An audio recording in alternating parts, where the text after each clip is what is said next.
Repasando algunos temas de las semanas anteriores, vemos algunos que por ahí me considero yo que de importancia. Uno de ellos es el conexionado eléctrico del motor de arranque, que ustedes hicieron inclusive también el año pasado en cuarto año. De acá nada más me detengo en lo que es la llave, esta que es llave de encendido o llave tambor, que algunos le llaman, ¿no es cierto? Que estos números acá que contiene, es decir, el 30, el 15 y el 50, no son números porque sí, sino son números que están normalizados ya por fábrica. Entonces, cuando nos encontremos con cualquier llave tipo tambor encendido, siempre vamos a encontrar en esa llave estos números acá. Esos números corresponden a cada uno a diferentes condiciones. Es decir, el 30 es el que va hacia la batería, el número 50 es el que va a la ignición, es decir, el que va a alimentar el relé principal del motor de arranque, y el contacto número 15 es el que se le llama contacto o si no, accesorios. Cuando ustedes le dan contacto, pues ustedes verán que se prenden las luces del tablero y otros accesorios más, por eso lleva ese nombre de accesorio o de contacto. Es el primer punto donde ir a hacer el 15. Después, si le seguimos forzando a la llave, le vamos a dar arranque o ignición. Y ahí está dibujado el circuito. Fíjense en que algunas trazas son a un cable más grueso porque son de mayor sección. ¿Por qué? Porque vienen alimentadas de la batería. Y las demás trazas se hicieron más finas. ¿Por qué? Bueno, porque el cable es de menor sección. De algunos, bueno, justamente tienen tienen la llavecita donde tienen los tres números que corresponden a la llave de encendido o la llave tipo tambor. Y estos corresponden al relé principal del motor de arranque. Eso quería detenerme acá como para repasar ese circuito. Después el rectificador de corriente es este acá, compuesto generalmente viene compuesto por los 6 diodos. Ese es el alternador, un alternador trifásico que va a generar corriente alterna, que después hay que convertirla, esa corriente alterna, que convertirla a corriente continua por el hecho de que todos los componentes eléctricos del automóvil son de naturaleza de corriente continua. El generador o el alternador entrega corriente alterna y corriente trifásica. ¿Por qué? Porque a los efectos constructivos del alternador es más sencillo hacerlo de esa manera. Después, obviamente, hay que convertirlo a corriente continua porque todos los elementos, como les decía anteriormente, son de esa naturaleza. Bajando un poco acá el archivo, después le he pedido los símbolos eléctricos. Estos símbolos eléctricos son muy comunes en cualquier circuito. Cuando ustedes tengan que conformar un circuito o se encuentren ante la lectura de un plano eléctrico, se van a encontrar con esta serie de elementos. Uno de los más comunes, por ejemplo, viéndolos acá, uno de los más comunes, más típicos, va a ser el caso de la batería. En el caso de un pulsador, estos son elementos muy típicos. Un interruptor. Después, cuando retomemos las clases, podemos ver en la parte práctica, podemos ver cada uno acá. Tenemos conmutadores, en este caso un conmutador de 2 puntos, en el de abajo de 3 puntos. Tenemos otros elementos como el diodo, que es un elemento muy común. Podemos tener transistores. Recuerden que los transistores hay dos clases, uno es NPN, otro PNP, eso es por cómo están conformadas las capas. La N viene de negativo, la P viene de positivo. Otros elementos son los fusibles. Fíjense que en el caso de fusibles hay dos símbolos porque lo pueden encontrar de una o de otra manera. La toma de masa es también muy importante. la toma de tierra. En esto acá hay una pequeña salvedad, que lo que es instalaciones para el auto siempre se va a utilizar esto, la toma de masa, o la puesta de masa, o chasis, por ahí nosotros le llamamos. En el caso de la toma de tierra, eso es para una instalación ya eléctrica de domiciliario o de un taller. Lámpara de incandescencia es otro. Esa es una tarea que yo se le había asignado el martes pasado. Algunos otros símbolos más, un poquito acá abajo. En el caso de las resistencias, también, otro elemento que hoy también me quiero abocar también a eso, resistencia. Potenciómetro, o a veces también recibe el nombre de resistencia variable. Tenemos por acá lo que es la bobina del relé. La bobina del relé es este el símbolo acá. Algunos otros acá también importantes son la parte de los conductores. Conductores se refiere a un conductor eléctrico, a un cable. Cuando en un circuito se hace una traza, es decir, una línea recta, eso significa que hay una conducción, una unión entre un elemento y otro. Fíjense acá, por ejemplo, en un plano, acá figura, se dice cruce de conductores sin conexión. Ustedes están viendo acá que son dos líneas rectas que están perpendiculares una con las otras, pero no tienen ningún puntito, nada, o sea, son dos conductores, pero que no están conectados. A diferencia, en el caso de abajo, a diferencia, con el símbolo de abajo, que son también el cruce de dos conductores, pero que están conectados físicamente y eléctricamente. Eso me lo indica a mí ese punto que figura ahí, uniendo o tocando a los dos conductores. Ese punto significa que, repito, que los dos conductores están en contacto físico y contacto eléctrico. ¿Bien? Distingan esa diferencia de uno con el otro. Esa es la tarea que yo le había dado hasta acá, recuerdo, del martes pasado. Eso yo se lo quería dar a modo ahí de repaso. Después, si ustedes se posicionan en la otra página, en la siguiente página, que es página 14, o sea, a continuación de los símbolos eléctricos, están los símbolos de uso particular en el auto. Y ahí van a ver una serie de símbolos que generalmente figuran generalmente cuando ustedes le dan contacto, está encendido el automóvil, que lo van a ver en el panel de instrumentos.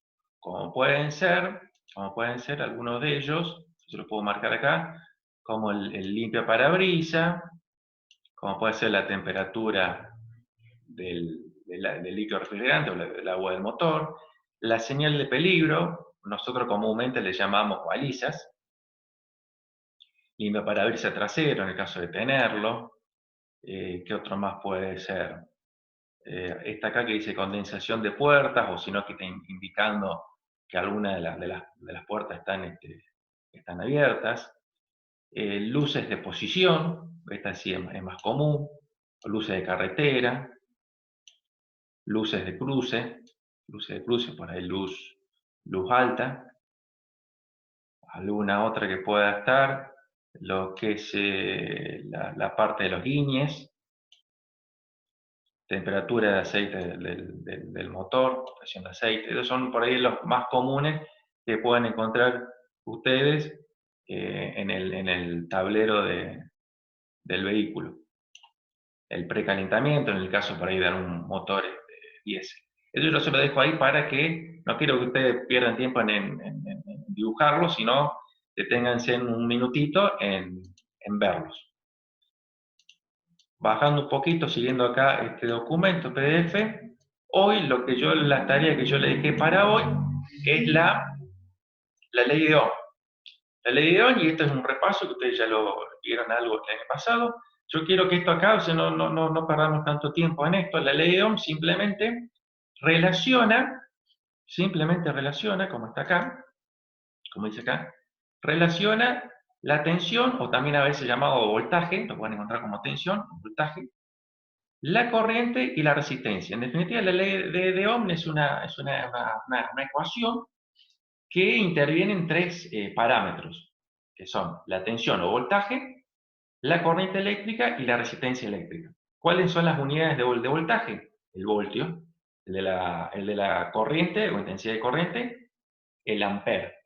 Y la unidad de la resistencia es el ohm. Después vendrán sus múltiplos y submúltiplos, pero el voltaje es el voltio, la intensidad de corriente es el ampere y la resistencia es el ohm.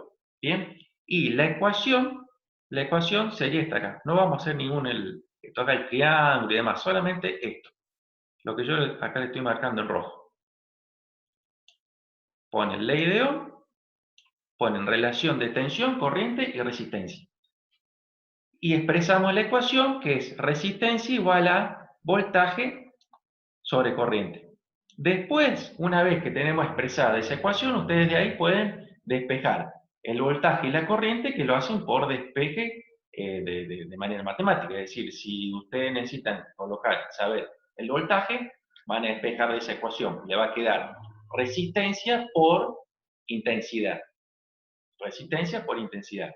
Si quieren calcular la intensidad, le va a quedar voltaje sobre resistencia. Es un despeje matemático.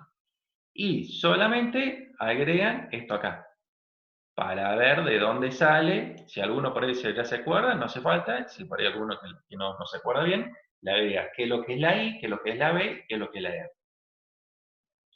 Después de eso ahí, vamos a ver, que voy a borrar esto acá. Después de esto, está relacionado la ley de Ohm, o esa ecuación, que es resistencia igual a voltaje sobre intensidad, está relacionado la ecuación de potencia. Vienen como quien dice, vienen de la mano la ecuación de la resistencia con el de la potencia. ¿Y por qué? Después ustedes lo van a leer acá, se van a dar cuenta. La ecuación de potencia se utiliza, ¿por qué? Porque la mayoría, por no decir todos, los elementos eléctricos, no solamente de una instalación automotriz, sino de una instalación eléctrica domiciliaria, los elementos vienen caracterizados por la potencia que consumen, por los watts que consumen. No vienen expresados por la resistencia que tengan o por la corriente que consumen. Generalmente todo elemento eléctrico viene caracterizado por la potencia que consume. Por ejemplo, que si una lámpara en el auto puede ser una lámpara de alta, a lo mejor de 60 watts, una lamparita mejor para la parte por la luz de exposición o la luz que ilumina la patente, puede ser de 5 vatios. Todo siempre viene expresado por la potencia que consumen. Entonces de ahí que nosotros necesitamos expresar la ecuación de potencia. La ecuación de potencia que la tienen acá. Simplemente, yo también se lo voy a marcar acá, simplemente ustedes van a copiar esto. Potencia es igual a voltaje por la intensidad de corriente. La potencia viene, las unidades son, de potencia es el watt, de voltaje es el voltio, y de la intensidad de corriente es el ampere. ¿Está bien? Ustedes de voltaje y de corriente ya lo sabían. Agregamos solamente de potencia, que la unidad es en vatio, es en watt.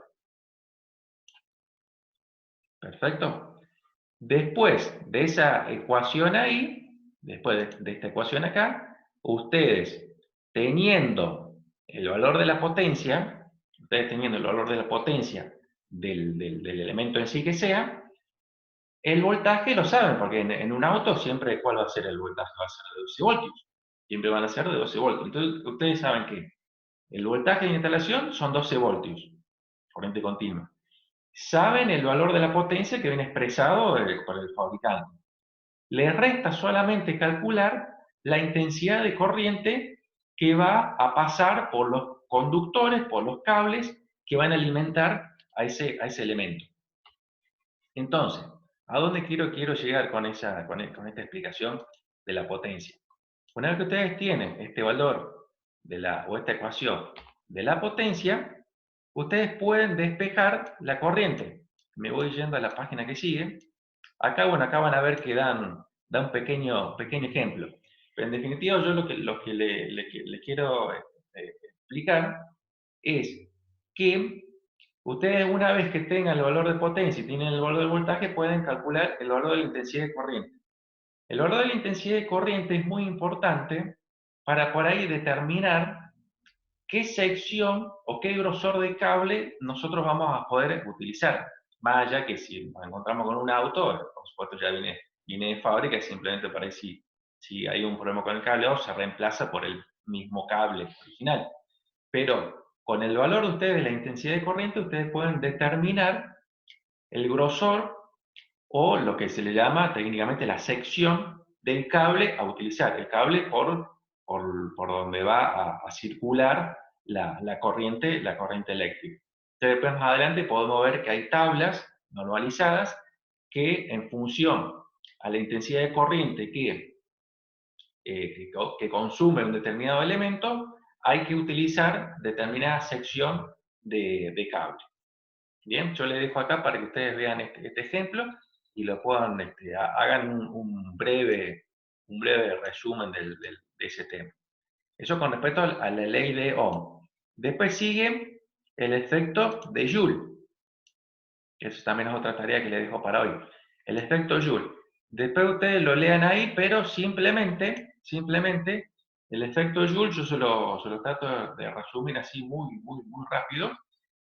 Cuando circula corriente a través de un elemento conductor, un elemento metálico, este elemento se calienta por la misma circulación de corriente, produce la circulación de electrones, y esos electrones hacen un rozamiento entre ellos cuando se van transportando, se van conduciendo, y ese rozamiento genera, como ustedes saben, calor.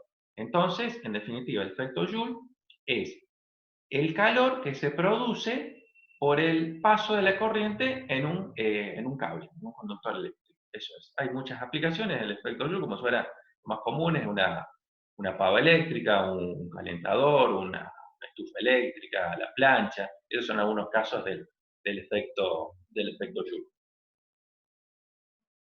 Y después de eso, continuamos con la resistencia eléctrica. De resistencia eléctrica vamos a recordar algunos conceptos. Yo después le dejo ahí para que ustedes lo lean. De esto yo quiero que ustedes me hagan también un rápido resumen. Pero bueno, en definitiva, resistencia eléctrica es un elemento eléctrico que la palabra lo dice. Resiste al paso de la corriente eléctrica. Para caracterizar una resistencia hay tres elementos importantes. El primero de ellos es el valor óhmico. La unidad de resistencia eléctrica es el ohm. Entonces, cuando yo necesito de una resistencia o esté enfrente de una resistencia, me voy a preguntar, ¿de qué valor óhmico será? Será de X valor en ohm. Después viene caracterizado por su potencia. Es decir, la cantidad de calor que puede llegar a disipar, es decir, la cantidad de corriente que pueda llegar a soportar por el elemento antes que se rompa, ¿no es cierto? La potencia viene expresada por la unidad de watt. Y el tercer parámetro es la tolerancia o error. Es un elemento que cuando se fabrica tiene una serie de error, con lo cual el valor óhmico puede llegar a ser afectado en un valor obviamente muy pequeño. Ese porcentaje, esa tolerancia, su unidad es el porcentaje, por ciento. Entonces puede ser una resistencia de 0,5% o de 1%. Es decir, un cierto valor que puede afectar al valor de la resistencia, pero en un valor, repito, en un valor muy mínimo. Por ahí hasta se desprecia el valor. Esa es una resistencia típica, como siempre se agrega la moneda por el hecho que se pueda comparar el valor, ¿cierto? Con un elemento como el caso de la moneda, con un valor un elemento conocido por todos. Estos son los símbolos, que ya arriba ya lo habíamos visto. El elemento principal para medir una resistencia es el ómetro. Cuando volvamos a la escuela, ¿cuál es el elemento o el principal dispositivo que podemos encontrar para medir una resistencia? Es un tester. Es un tester que nosotros lo vamos a colocar en la función de ómetro para, poniendo en la función ómetro, nosotros podemos medir el valor en ohm que tiene la resistencia. La resistencia es un elemento que tiene dos terminales o dos patas. No tiene polaridad, es decir, el hecho de decir no tiene polaridad, ustedes lo pueden colocar de una manera o de otra, pueden invertir el sentido, esto no tiene ni positivo ni negativo, lo pueden colocar de cualquier manera. Acá abajo tienen una serie de resistencias, pero una resistencia especial que son las resistencias variables. ¿Está bien? Son resistencias variables.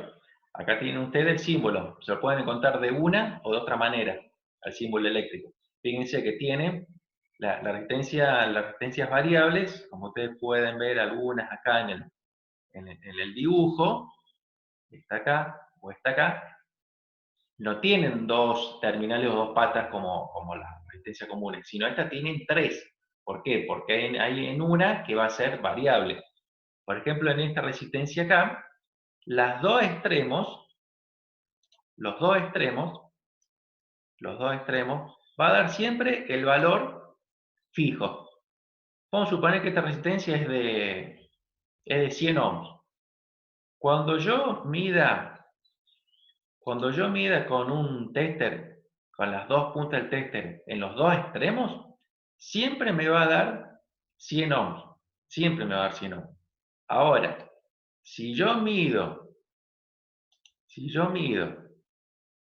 en cualquiera de los dos extremos, junto con la del medio, mido en un extremo cualquiera, con la del medio, ahí voy a tener la variación, ahí voy a tener yo la variación de la resistencia. En el caso que fuera, por ejemplo, una de 100 ohms, va a variar desde 0 hasta, como máximo, 100 ohms, que es el valor máximo que me puede dar a mí la resistencia. ¿Cómo se varía ese valor resistivo, ese valor óhmico? Generalmente siempre es todo mecánico, en toda resistencia yo acá se lo estoy señalando acá, por ejemplo con un destornillador tipo plano, ustedes mecánicamente pueden hacer girar, este es el rotativo, pueden hacerlo girar y van a ver que pueden moverlo desde cero, con un cierto ángulo, desde 0 hasta su valor máximo, suponiendo en el caso que sea así, no. Por ejemplo, en este caso acá, esto ya es un potenciómetro, también es rotativo, este es un eje que ustedes lo van con la mano, con una pinza, lo van también a rotar o a girar, y ahí van a experimentar la variación de la resistencia. En este caso es también una resistencia variable, pero es no rotativa, sino lineal. Esto tiene un cursor deslizante que ustedes lo pueden deslizar desde un extremo hacia el otro. Volviendo, por ejemplo, a el primer caso que yo les mencioné, si ustedes lo posicionan la resistencia variable al mínimo valor, es decir, a 0 ohm, si ustedes vienen con las puntas del tester, en la función ómetro, en un extremo cualquiera, supongan esta acá, y la del medio, si esta resistencia ustedes la pusieron a tope, con el destornillo plano, le va a dar un valor de 0 ohms. Si ustedes sacan las puntas del tester acá, y lo colocan en el otro extremo, es decir, una punta en el otro extremo, la otra punta igual la dejan ahí en el punto medio, ahí van a tener un valor de 100 ohms. Y acá van a tener un valor de 0 ohms. A medida que ustedes vayan aumentando acá el valor, es decir, vayan levemente girando, van a ver que, por ejemplo, acá pueden tener en el primer extremo con la del medio, pueden tener, vamos a suponer, 10 ohms. Quiere decir que si acá en esta parte ustedes tienen 10 ohms, en el otro extremo, también con el punto medio, van a tener que tener los 90 ohms. Es decir, la suma siempre en los extremos va a ser de 100 ohms. Y así ustedes lo pueden posicionar en el valor que ustedes quieran, pero siempre esos 100 ohms van a estar repartidos entre los dos extremos y el punto medio. Entre los dos extremos van a tener siempre ese valor de 100 ohms, o el valor que sea de la resistencia. Y entre un extremo cualquiera y el punto medio, ahí ustedes van a tener repartidos los valores. Bien, voy a borrar acá las indicaciones. Acá está puesto es una barra de grafito, generalmente siempre está compuesto, ustedes cuando lean van a ver por qué material está compuesto en resistencia, generalmente por material grafito. Acá está indicado más o menos, y de manera muy somera, está indicado ahí cómo es la barra de grafito y cómo el puntero deslizable. Pero en definitiva, esta es la representación de una resistencia de tipo variable, donde la barra de grafito tiene tres extremos. Uno es el punto A, es un extremo. El punto C es el otro extremo. Y el punto medio, que le llama letra B, que se le pueden llamar la letra que ustedes quieran, es el punto medio o puntero, como dice ahí, puntero deslizable. ¿Bien? Ese es un poco de la resistencia eléctrica. Seguimos haciendo un poco de repaso. ¿Por qué? Porque el hecho de la resistencia eléctrica es un tema muy importante, debido a que la mayoría de los sensores, ya pensando un poquito más adelante en la parte de inyección de combustible, que ustedes lo van a ver este año, lo van a ver el año que viene, si Dios quiere, y más todavía, y si se dedican a la parte técnica de automotriz, más todavía.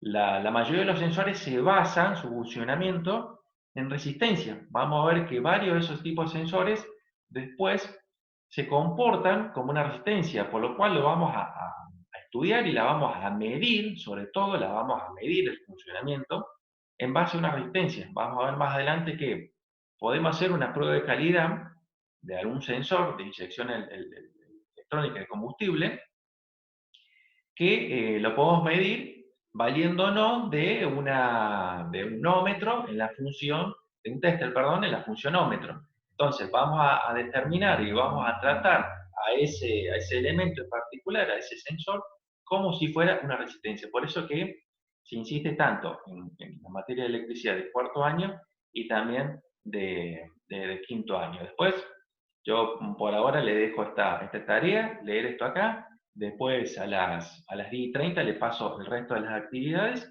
y bueno, y vamos a ir avanzando un poco en estos temas acá, en este caso, para el día de hoy, de las resistencias. Después ustedes, cualquier duda que tengan, me lo preguntan por WhatsApp, inclusive las tareas me siguen enviando ya sea el grupo de WhatsApp, o de manera personal a mi número, no tengo ningún inconveniente, y pregúntenme el tema que quiera, o podemos ver una inquietud en algún tema que hemos visto acá, o en algún otro de la parte eléctrica, electrónica, con mucho gusto lo vamos a seguir desarrollando.